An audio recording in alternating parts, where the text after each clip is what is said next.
Portraits of Jesus, October 5. Today's title, The Reconciler. Our text for meditation.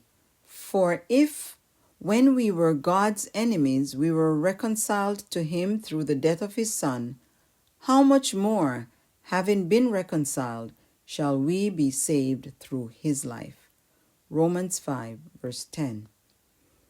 Ever since sin surfaced on our planet, a state of alienation and hostility has existed between God and man. Something had to be done to restore man's relationship with God. That's where Christ, the great reconciler, comes into action. In due time, God gave his beloved Son so that sinners could be reconciled to God.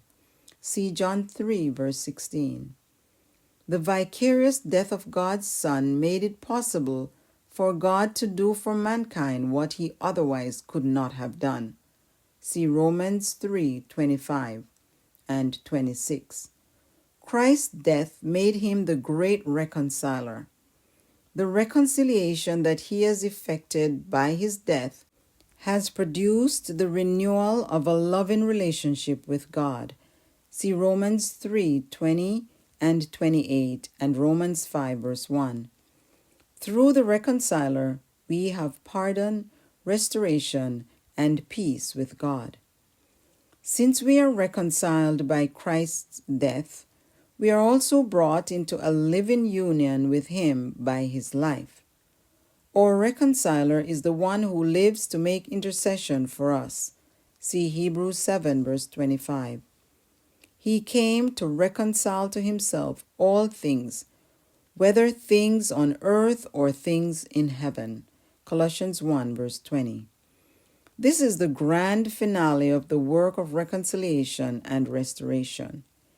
In Selected Messages, Book 1, page 396, we read, quote, "Reconciliation means that every barrier between the soul and God is removed, and that the sinner realizes what the pardoning love of God means.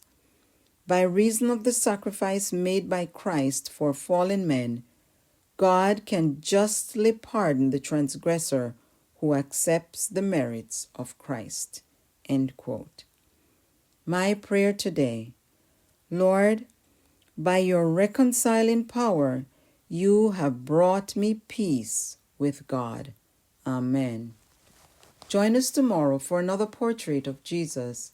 And as usual, we encourage you to like, share, and subscribe.